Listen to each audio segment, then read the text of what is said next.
Hello. So I would like to make a video about the what I would like to call revolutionary idea that I think perhaps comes from me, but I'm not sure. But it is the use of loops and how useful loops are for learning, for improving your piano, basically. So what I mean by a loop is some circular, a series of bits of pieces which are put together in such a way that they fit more or less seamlessly onto each other, and then it repeats again and again and again as a loop. So I've been incentivized to talk about this because of the fact that there are basically two types of loop, and really one follows on to the other quite often. So the two types of loop are a loop which is enjoyable for you to play. The pieces which make that loop up are pieces which you know very well, or the parts of the pieces from the pieces of classical music for piano that you play. So there's that kind of loop, the enjoyable one to play, which is easy for you. Then there's the second type, which is the loop made up of pieces that you want to practice because they're not yet under your fingers. The parts of the works that you play in their entirety which are really difficult for you. Like I just said, that kind of a loop can become a loop which is very enjoyable to play and very easy to play with a matter of time. So it's a kind of organic evolution of the difficult to the easy, basically, in the realm of the loop.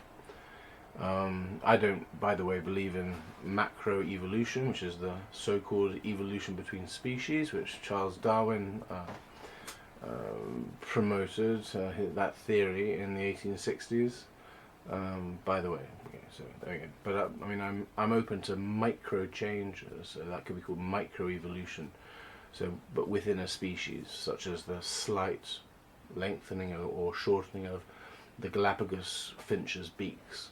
Okay, that's another topic. But regarding the loop, I'm going to now show you I think I've got 4 loops now. Yeah, 3 of which are enjoyable for me to play and easy.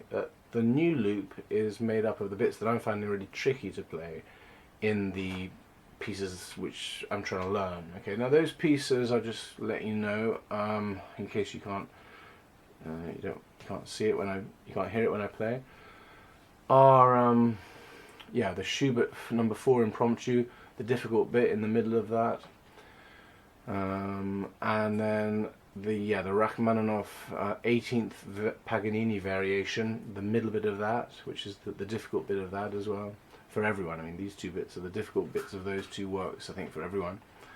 And then what is it? It's the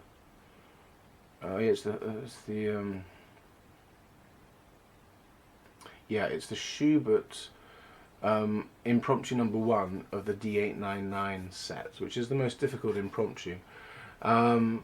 It's not the most difficult bit, apparently. I haven't done the whole of this impromptu yet, but it is a part which I could easily forget if I don't keep on practicing it in a way. So, but yeah, it's not that difficult for me or for anybody. But yeah, I put that in as well, just so as I don't forget it, because it's quite long and it's quite all the chords are quite similar, and so it's quite easy to forget that one. So that's in this new loop as well. And then there's the Bach fugue for the C major fugue, BWV 846, which is a very difficult fugue, and it's the second half of that fugue which is the difficult part of it. So these are the bits which I find difficult, apart from the Schubert impromptu, but even that's a bit tricky, easy to forget. So I'll show you how this more or less difficult, the difficult pieces loop fits into my other 3 loops, which are the enjoyable ones. And hopefully this one will, as I mentioned before, evolve into a enjoyable one as I work out how to do it. My muscle memory and all that, and fingers get used to it. But anyway, I wanted to just sort of promote, in the same way that Darwin promoted his theory of evolution in the 1860s, which many top scientists doubt, and which he himself doubted in a famous letter to, was it to Wallace? I can't remember who the letter was to. No, I don't think it was Wallace. Wallace was someone who came up with that theory at the same time as Darwin. But it was a letter to somebody else, and he says something along the lines of, "I myself have grave doubts about a theory which like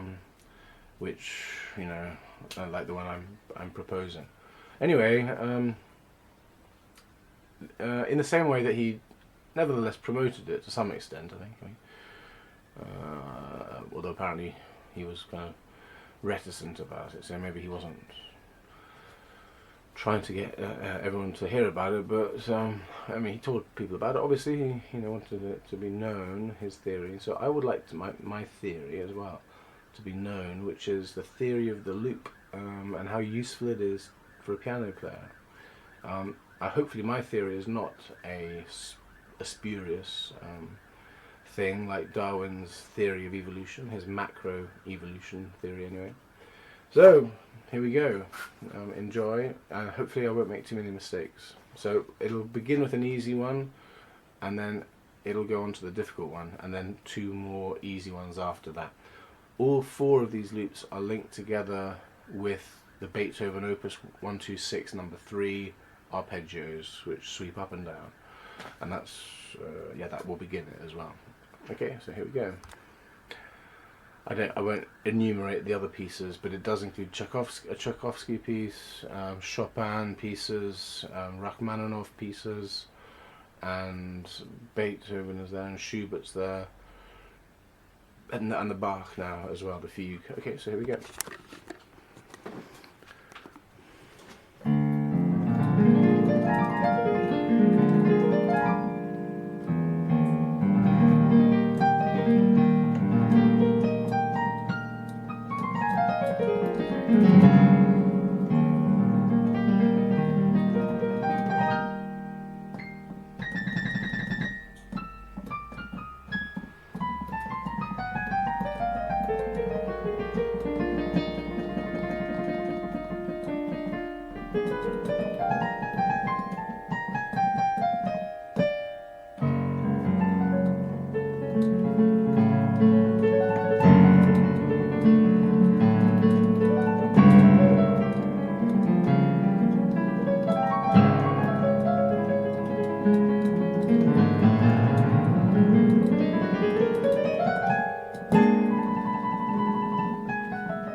Yeah, so that's the idea. Of course, it's that the second part, the part that I find the most difficult, is still in need of much work. As actually, I slipped up on lots of the other bits, which are much easier for me and much more, well, not much more enjoyable, but more enjoyable to play because they're easier.